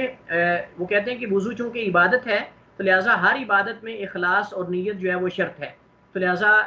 جب وضو اور غسل دونوں عبادات ہیں تو ان میں نیت جو ہے وہ شرط ہے، کیونکہ اللہ تعالیٰ نے حکم دیا ہے قرآن کریم کے اندر کہ تم خالص ہو کر نیت کے ساتھ جو ہے وہ اللہ تعالیٰ کی عبادت کرو، بغیر نیت کے اللہ تعالیٰ کی عبادت اور بغیر خلوص کے اللہ تعالیٰ کی عبادت نہ کرو۔ اسی طرح گزشتہ آیت وضو جو ہے،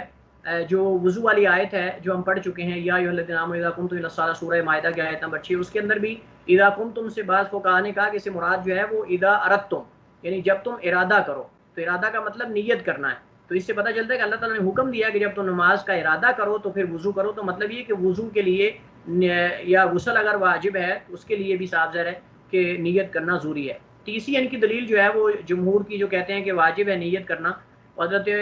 عمر بن خطاب رضی اللہ عنہ کی حدیث ہے، فرماتے ہیں نبی صلی اللہ علیہ وسلم سے میں نے سنا، آپ فرما رہے تھے انما الاعمال بالنیات، کہ اعمال کا دار و مدار نیتوں پر ہے، وانما لکل امرئ ما نوى، اور ہر آدمی کے لیے وہی کچھ ہے جو وہ نیت کرے گا، یعنی اگر اچھی نیت کرے گا تو اس کو اس کا اجر پورا ملے گا، اور اگر نیت نہیں کرے گا یا ریاکاری کرے گا، دکھلاوا کرے گا، تو وہ انسان اس اجر سے محروم ہو جاتا ہے۔ تو لہٰذا اس حدیث سے پتہ چلتا ہے کہ ہر عمل میں، ہر عبادت میں نیت کرنا ضروری ہے، اگر نیت نہیں انسان کرتا تو اس کو اس کا اجر نہیں ملتا، کیونکہ اعمال کا دار و مدار جو ہے وہ نیتوں پر ہے۔ تو اگر اعمال میں، عبادات میں نیت نہیں کی جاتی تو عبادات اللہ تعالیٰ کے یہاں قابل قبول نہیں ہے۔ تو یہ وجہ اس اللہ علیہ حدیث سے ہے کہ وضو اور غسل دونوں عبادات ہیں، اور عبادات بغیر نیت کے اللہ تعالیٰ کے ہاں قبول نہیں، اور نیت کے ساتھ مشروط ہیں، یعنی ان کا تعلق نیت کے ساتھ ہے، اگر نیت نہیں ہوگی تو عبادات اللہ تعالیٰ کے ہاں قبول نہیں ہوگی۔ یہ دونوں ایسی عبادات ہیں۔ چوتھی دلیل یہ ہے کہ دونوں ایسی عبادات ہیں جن کا تعلق معنی سمجھ نہیں آنے والا ہے، یعنی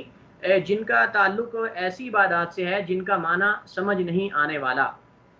یعنی ان کی علت ہمیں نہیں پتہ، ہمیں حکم دیا گیا ہے، ان کی علت کا ہمیں پتہ نہیں۔ مثال کے طور پہ معنی سمجھ آنے والا یا نہ آنے والا، اس میں فرق کیا ہے کہ ایک آدمی جو ہے اس کے جسم پر نجاست لگی ہے، کپڑے پر نجاست لگی ہے، یہ معنوی چیز ہمیں نظر، یہ حصی چیز ہے ہمیں نظر آ رہی ہے، تو اس میں علت کا پتہ ہے کہ بھئی ہم نے نجاست کو زائل کرنا ہے۔ اگر انسان نیت نہ بھی کرے کسی عبادت کی تو وہ نجاست زائل کرنے سے اس پہ نماز پڑھی جا سکتی ہے، اس کپڑے میں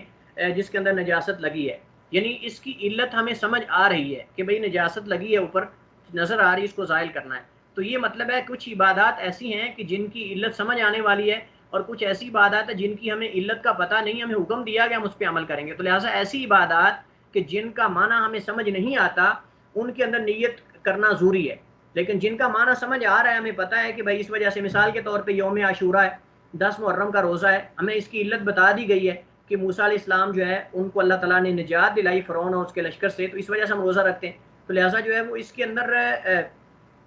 علت ذکر کر دی گئی ہے۔ یہ فقہا کے یہاں قاعدہ ہے، اگرچہ قاعدہ یہ قبول ہے یا نہیں ہے یہ الگ بات ہے، لیکن یہ قاعدہ ہے، تو ہم چونکہ فقہا کے اقوال کو پڑھ رہے ہیں اس وجہ سے، آگے صحیح ہونا نہیں صحیح ہونا یہ الگ بات ہے، یہ آخر میں انشاءاللہ ہم اس کے بارے میں جو ہے وہ جانیں گے۔ تو لہٰذا وہ کہتے ہیں کہ یہ دونوں وضو اور غسل ایسی عبادات ہیں جن کا معنی سمجھ نہیں آنے والا، تو لہٰذا ایسی عبادات کہ جن کے اندر ان کا معنی سمجھ نہ آنے والا ہو، علت نہ پتہ چلے، اس کے اندر نیت کرنا ضروری ہوتا ہے۔ دوسرا قول یہ ہے کہ دونوں میں ہی نیت کرنا ضروری نہیں ہے، یعنی غسل اور وضو میں نیت کرنا ضروری نہیں ہے، یہ حنفیہ کا مذہب ہے۔ باقی سارے جمہور کا قول اس کے وجوب کا ہے، نیت کرنے کا کہ واجب ہے، لیکن حنفیہ کہتے ہیں کہ واجب نہیں ہے۔ ان کے نزدیک اگر کوئی شخص جس پر حدث لاحق ہو، یعنی جس پر حدث لاحق ہو، وہ حدث لاحق ہونے سے وضو یا غسل واجب ہو چکا ہو، جس آدمی پر حدث لاحق ہونے سے وضو یا غسل واجب ہو چکا تھا، وہ اس حدث کو زائل کرنے کا ارادہ کیے بغیر اگر ویسے ہی غسل کر لیتا ہے یا وضو کر لیتا ہے تو اس کے لیے یہ کافی ہو جائے گا۔ پہلے ہم یہ مثال پڑھ چکے ہیں کہ ایک آدمی کو جنابت لاحق ہوگی اور اس نے غسل کرنا تھا جنابت کا، لیکن وہ آدمی جو ہے وہ ویسے ہی نیت کیے بغیر جو ہے وہ گرمی اس کو لگ رہی تھی تو جا کر غسل کر لیتا ہے، تو جمہور کے نزدیک اس کا غسل درست نہیں، لیکن حنفیہ کے ہاں درست ہے۔ وہ کہتے ہیں کہ چونکہ یہ عبادت جو ہے یہ معقول المعنی ہے، اس کا معنی سمجھ آنے والا ہے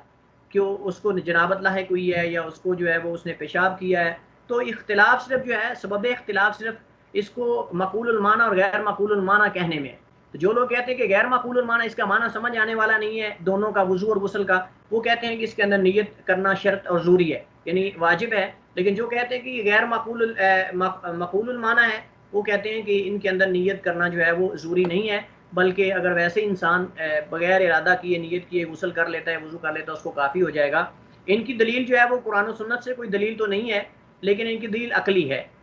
حنفیہ کی دلیل عقلی ہے۔ وہ کہتے ہیں کہ وضو اور غسل ایک معقولۃ المعنی، یعنی معقول المعنی جس کی علت سمجھ آنے والی عبادت ہے، یعنی ایسی عبادت ہے جس کی علت ہمیں سمجھ آنے والی ہے کہ غسل کیا جا رہا ہے کیوں بھائی جنابت لاحق ہوئی ہے،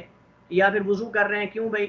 چونکہ حدث لاحق ہوا ہے، حدث اصغر لاحق ہوا ہے، لہٰذا کہتے ہیں کہ ہمیں چیز یہ سمجھ آنے والی ہے، تو لہٰذا ایسی عبادت جس کی علت سمجھ آنے والی ہو تو اس کے اندر نیت شرط نہیں ہوتی، کیونکہ ایسی عبادات وسیلہ ہوتی ہیں، اور بڑی عبادات جو ہیں ان کے اندر جو ہے وہ وسیلہ نہیں ہوتی، چونکہ اصل ہوتی ہیں تو ان کے اندر نیت کرنا ضروری ہے، لیکن یہ عبادات جو بڑی عبادات کے لیے وسیلہ ہوں یا ذریعہ ہوں ان کے اندر نیت کرنا ضروری ہے۔ اس کی مثال یہ ہے، آپ مسجد میں نماز کی غرض سے آپ جانے کے لیے کسی سواری پر سوار ہوتے ہیں تو اس میں نیت نہیں کرتے، اس میں ہم نیت نہیں کرتے، کوئی آدمی بھی نیت نہیں کرتا کہ میں سواری پر سوار ہو رہا ہوں اس وجہ سے کہ میں جا کر نماز پڑھوں گا۔ اگر کوئی آدمی سواری پر سوار ہوتے وقت یہ نیت نہیں بھی کرتا یا ضروری بھی نہیں ہے اور یہ کرنی بھی نہیں چاہیے، بدعت ہے کہ آدمی سواری پر ہر کام کے لیے وہ نیت شروع کر دے، تو جو نیت مشروع ہے ثابت ہے اس کی نیت کریں، جو مشروع نہیں اس کی نیت نہیں کریں گے۔ لہٰذا احناف کہتے ہیں کہ ایک آدمی اگر سواری پر سوار ہو کر مسجد کی طرف جاتا ہے تو سواری پر سوار ہونے کی نیت نہیں کرے گا وہ کہ میں یہ سواری پر مسجد میں جا رہا ہوں، جیسا کہ وہ بعض احناف نیت کرتے ہیں کہ پیچھے امام کے 4 رکعت فلاں فلاں یہ سارا، یعنی وہ کہتے ہیں کہ اس میں سواری پر سوار ہوتے وقت جو ہے وہ نیت نہیں کرے گا، حالانکہ ذریعہ ہے مسجد میں لے جانے کا، یہ سواری جو ہے یہ ذریعہ ہے، سبب ہے مسجد میں لے جانے کا، وسیلہ ہے، تو اس میں نیت نہیں کی جاتی۔ تو لہٰذا وضو بھی جو ہے عبادت ادا کرنے کا ذریعہ اور وسیلہ ہے، لہٰذا اس میں غسل اسی طرح غسل ہے، تو لہٰذا ان دونوں میں بھی غسل اور وضو دونوں میں نیت کرنا یہ ضروری نہیں ہے۔ راجح موقف جمہور کا ہے کیونکہ اس میں دلائل قوی ہیں، احناف کے پاس صرف عقلی دلیل ہے، کوئی شرعی دلیل نہیں ہے کتاب و سنت سے، اور ان کے پاس جو ہے وہ شرعی دلائل موجود ہیں، انما الاعمال بالنیات والی حدیث موجود ہے۔ اسی طرح جو ہے وہ اللہ تعالیٰ کا فرمان کہ اذا قمتم الی الصلاۃ فاغسلوا وجوہکم، کہ جب تم نماز کے لیے کھڑے ہو تو اذا اردتم، یعنی اذا قمتم کا مطلب یہ کہ جب تم اذا اردتم ارادہ کرو، تو ارادے سے مراد نیت ہے۔ اسی طرح جو ہے وہ اصل یہی ہے کہ عبادات میں جو ہے وہ نیت شرط ہوتی ہے، تو لہٰذا یہ بھی عبادت ہے۔ ہم نے تعریف میں یہ پڑھا تھا کہ ایک ایسی عبادت جس میں جو ہے وہ جسم کے خاص اعضاء کو خاص انداز میں یا خاص طریقے سے جو ہے وہ دھویا جائے اور بعض کا مسح کیا جائے تو عبادت ہے، تو پھر عبادت میں جو ہے وہ نیت شرط ہے۔ واللہ تعالیٰ عالم۔ وضو کے واجبات اور شروط کا ہم مسئلہ پڑھ رہے ہیں، مزید مسائل ہمارے پاس موجود ہیں۔ چھٹا مسئلہ ہمارے پاس ہے نیت کے احوال۔ نیت کے احوال جو ہے یہ ہیں کہ آدمی وضو یا غسل کرتے وقت آدمی کس چیز کی نیت کرے گا؟ کیا فرض نماز کی نیت کرے گا، نفل کی، قرآن کی تلاوت کی، یا تحیۃ المسجد کی، کس کی نیت کرے گا؟ تو اس کی دو حالتیں ہیں، یا تو بڑی عبادت سر انجام دینے کی نیت کرے گا، یعنی کہ آدمی یہ کہے کہ میں اس وضو سے یا اس غسل کے بعد جو ہے فرض نماز پڑھوں گا یا طواف کروں گا، یعنی یہ بڑی عبادات ہیں۔ طواف میں بھی صاف ظاہر ہے کہ وضو شرط ہے، نماز میں بھی وضو شرط ہے، تو جن عبادات میں وضو شرط ہے ان کو بڑی عبادات کہتے ہیں۔ لہٰذا وہ یا تو بڑی عبادت کی نیت کر کے غسل یا وضو کرے گا، تو اس میں چھوٹی عبادات خود بخود داخل ہو جائیں گی۔ اگر بڑی عبادت کی نیت کرتا ہے تو چھوٹی عبادت خود بخود داخل ہو جاتی ہے، لیکن اگر چھوٹی عبادت کی نیت کرتا ہے یعنی کسی نفلی عبادت کی، تو کیا فرضی عبادت سے وہ کفایت کر جائے گا غسل یا وضو یا نہیں کرے گا؟ اصل یہ اختلاف یہاں ہے، اس مسئلے میں اختلاف، پہلے میں اختلاف نہیں ہے۔ اگر وہ بڑی کسی عبادت کی نیت کر لیتا ہے کہ میں اس سے فرض نماز پڑھوں گا یا میں اس سے جو ہے وہ طواف کروں گا، تو اس صورت میں وہ تحیۃ المسجد بھی پڑھ سکتا ہے، نوافل بھی پڑھ سکتا ہے، قرآن کی تلاوت بھی کر سکتا ہے۔ لیکن اگر اس نے چھوٹی کسی عبادت کی نیت کی ہے، مطلب یہ کہ نوافل پڑھوں گا اس سے، میں تحیۃ المسجد کے ارادے سے اس نے غسل کیا یا وضو کیا ہے کہ میں اس کے بعد تحیۃ المسجد پڑھوں گا، تو کیا یہ فرض نماز اس سے پڑھ سکتا ہے یا نہیں؟ تو اس میں اختلاف ہے، لیکن راجح موقف یہی ہے کہ جب اس نے طہارت کسی عبادت کرنے کی غرض سے حاصل کی ہے تو اس سے کوئی بھی عبادت وہ کر سکتا ہے۔ ضروری نہیں ہے کہ آدمی کہے کہ نہیں اس سے جو ہے وہ فرض نہیں پڑھ سکتا، نفل پڑھ سکتا ہے، یا نفل نہیں پڑھ سکتا فرض پڑھ سکتا ہے۔ جب اس نے طہارت عبادت کے ارادے سے کی ہے تو عبادت جو بھی کرے گا وہ انشاءاللہ صحیح اور درست ہوگی۔ لہٰذا یہ کہنا کہ تحیۃ المسجد کے ارادے سے وضو کیا ہوا سے آپ فرض نماز نہیں پڑھ سکتے، یہ درست نہیں ہے، واللہ تعالیٰ عالم۔ آخری مسئلہ پڑھ کے ہم جو ہے وہ اپنی بات کو ختم کرتے ہیں۔ وضو کے واجبات اور شروط جو ہیں، ان میں ہمارے پاس جو ہے وہ 7واں مسئلہ اور آخری مسئلہ جس کو آج ہم پڑھنے جا رہے ہیں وہ ہے کلی اور ناک میں پانی چڑھانے کا۔ یہ مختصر سا مسئلہ، اتنا لمبا چوڑا نہیں ہے۔ اس میں پہلا قول یہ ہے کہ دونوں واجب ہیں، کلی کرنا اور ناک میں پانی چڑھانا، دونوں وضو اور غسل دونوں میں یہ مسئلہ اختلافی ہے۔ کلی اور ناک میں پانی چڑھانے کا حکم کیا ہے، کیا یہ واجب ہے یا سنت ہے؟ اگر ایک آدمی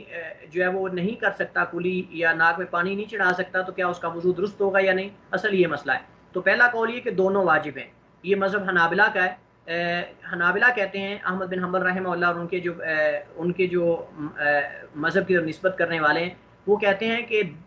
دونوں واجب ہیں، کلی کرنا اور ناک میں پانی چڑھانا۔ ان کی دلیل جو ہے ایک تو آیت وضو ہے جو ہم پیچھے پڑھ چکے ہیں، یا ایھا الذین آمنوا اذا قمتم الی الصلاۃ، سورہ مائدہ کی آیت نمبر 6، تو اس میں فاغسلوا وجوہکم کے الفاظ ہیں۔ آیت وضو میں فاغسلوا وجوہکم کے الفاظ ہیں کہ اپنے چہروں کو دھو۔ وہ کہتے ہیں کہ چہرے کے اندر جو ہے وہ ناک اور منہ دونوں داخل ہیں، تو لہٰذا جو ہے وہ کلی بھی کرے گا اور ناک میں پانی بھی چڑھائے گا، کیونکہ چہرہ جو ہے اس کے اندر ناک اور منہ دونوں چیزیں داخل ہیں۔ تو لہٰذا اختلاف اس میں ہے کہ کیا وہ چہرے میں داخل ہیں یا نہیں۔ تو وجہ استدلال یہ کہتے ہیں کہ اللہ تعالیٰ نے چہرہ دھونے کا حکم دیا ہے تو ناک اور منہ چہرہ میں داخل ہیں۔ دوسری ان کی دلیل یہ حضرت ابو ہریرہ رضی اللہ عنہ کی حدیث ہے کہ اللہ کے نبی صلی اللہ علیہ وسلم سے بیان کرتے ہیں، اذا استجمر احدکم فلیستجمر وطرا، کہ جب تم میں سے کوئی ڈیلے استعمال کرے یا استنجا کرے پتھروں سے تو وہ جو ہے وہ طاق استعمال کرے، جفت استعمال نہ کرے۔ وَإِذَا تَوَضَّأَ أَحَدُكُمْ، اور جب تم میں سے کوئی وضو کرے، فَلْيَجْعَلْ فِي أَنْفِهِ مَاءً، تو اپنی ناک میں پانی ڈالے،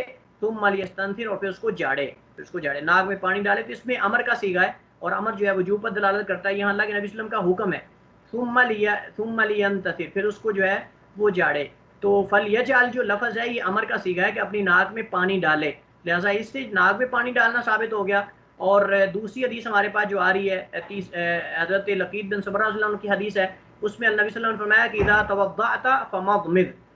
آپ نے حضرت لقید بن صبرہ رضی اللہ عنہ کو حکم دیا آپ نے کہ جب تو وضو کرے تو ساتھ کلی بھی کر. تو مدمدہ کو کلی کو کہتے ہیں اور استنثار جو ہے وہ ناک میں پانی چڑھانے کو کہتے ہیں. استنشاق جو ہے وہ ناک میں پانی چڑھانے کو کہتے ہیں اور مدمدہ جو ہے یہ کلی کرنے کو کہتے ہیں. تو دونوں حدیث ہمارے پاس موجود ہیں. پہلی حدیث میں ناک میں پانی چڑھانا ثابت ہے, اللہ کے نبی صلی اللہ علیہ وسلم نے حکم دیا اس کا, اور دوسری حدیث میں آپ نے کلی کرنے کا حکم دیا ہے. اس حدیث میں اگرچہ کلام ہے, سنن نبی داؤد کی حدیث ہے, لیکن راجح یہی کہ حدیث یہ صحیح ہے اور اس میں کلی کرنا ثابت ہے اور پہلی میں ناک میں پانی چڑھانا ثابت ہے. تو لہٰذا یہ حنابلہ کا قول ہے ان دونوں حدیث سے استدلال کرتے ہوئے اور آیت وضو سے انہوں نے کہا کہ کلی کرنا اور وضو کرنا دونوں ہی ضروری ہے اور واجب ہیں. اسی طرح رسول اللہ صلی اللہ علیہ وسلم نے جب بھی وضو کیا ہے آپ نے ناک میں پانی چڑھانا اور کلی کرنا نہیں چھوڑا. کہ آپ صلی اللہ علیہ وسلم کا یہ فعل ہے کہ آپ نے ہمیشہ ان پر جو ہے وہ دوام کیا ہے, مداومت اختیار کی ہے اور ہمیشہ اختیار کی ہے. لہٰذا یہ بھی اس کے وجوب کی دلیل ہے کہ ایک تو آپ نے صحابہ کو حکم دیا اور دوسرا آپ نے اس پر عمل بھی کیا, کبھی آپ نے دونوں کو نہیں چھوڑا. لہٰذا آپ صلی اللہ علیہ وسلم کا قول اور فعل دونوں ثابت ہیں. دوسرا قول یہ ہے ہمارے پاس اس مسئلے میں ناک میں پانی چڑھانے اور کلی کرنے کے بارے میں, دوسرا قول یہ ہے کہ کلی اور ناک میں پانی ڈالنا دونوں ہی مستحب ہیں, واجب نہیں ہے. یہ قول جمہور فقہائے کرام کا ہے. ان کی پہلی دلیل یہ ہے کہ دونوں رسول اللہ صلی اللہ علیہ وسلم یہاں کتابت کی غلطی ہے, رسول اللہ صلی اللہ علیہ وسلم کے افعال میں سے ہیں, اللہ کے نبی صلی اللہ علیہ وسلم کے افعال میں سے ہیں اور آپ کے افعال جو ہیں وجوب پر دلالت نہیں کرتے. کہتے ہیں کہ ان کے ہاں, یعنی وہ کہتے ہیں کہ یہ کلی کرنا اور ناک میں پانی چڑھانا جو ہے یہ اللہ کے نبی صلی اللہ علیہ وسلم کے افعال میں سے کہ آپ نے ہمیشہ یہ کیا ہے لیکن آپ نے حکم نہیں دیا کیونکہ ان کے ہاں وہ حدیث صحیح نہیں ہوگی. تو وہ کہتے ہیں کہ اللہ کے نبی صلی اللہ علیہ وسلم کے افعال جو ہیں یہ وجوب پر دلالت نہیں کرتے الا کہ آپ حکم دے دیں کہ یہ کرو. آیت وضو کا جواب انہوں نے یہ دیا ہے کہ ناک اور منہ چہرہ میں داخل نہیں ہے.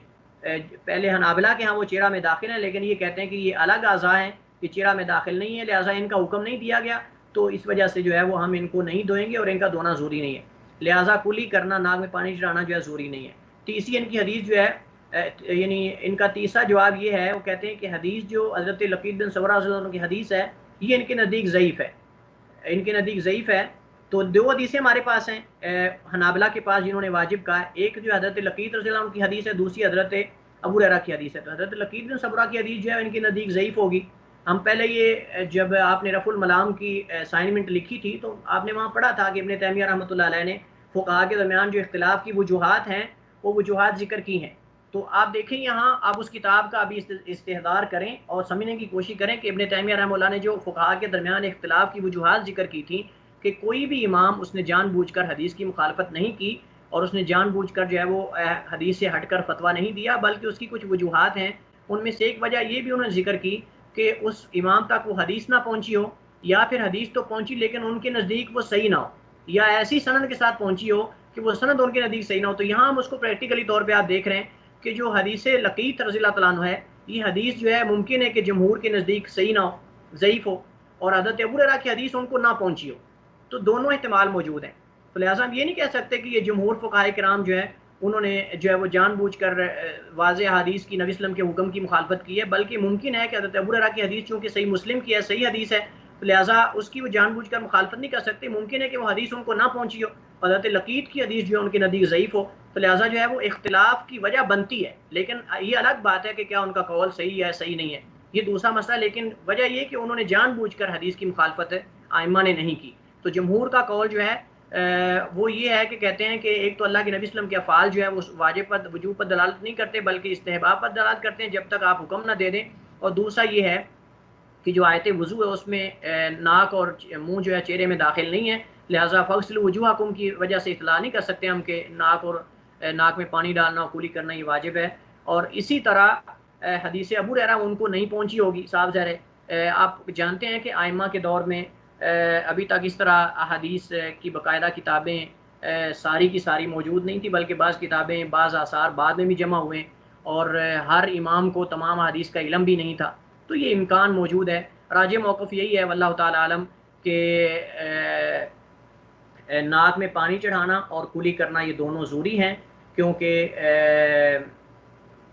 اس میں دلائل قوی ہیں, اللہ کے نبی صلی اللہ علیہ وسلم کا حکم ہے, اور جب حکم آ جاتا ہے تو اس پہ ہمیں اصل یہی کہ وجوب پر دلالت کرتا ہے حضرت ابو ہریرہ کی حدیث میں, اور اس طرح جو ہے وہ حضرت لقید بن صبرہ کی حدیث اگرچہ اس میں اختلاف ہے صحیح و ضعیف ہونے میں, لیکن صحیح ہے کہ وہ حدیث صحیح ہے, اور لہٰذا کلی کرنا اور ناک میں پانی چڑھانا یہ دونوں وضو اور غسل میں ضروری ہیں. اگرچہ امام ابو حنیفہ رحمہ اللہ نے جو ہے وہ غسل میں واجب قرار دیا ہے، لیکن ہم چونکہ مسئلہ یہ پڑھ رہے ہیں، ان کی ایک روایت ہے، اصل ان کا جو ہے وہ قول جمہور کے ساتھ یہ ہے۔ واللہ تعالی عالم، وصلی اللہ وسلم علی نبینا محمد وعلی آلہ وصحبہ وسلم۔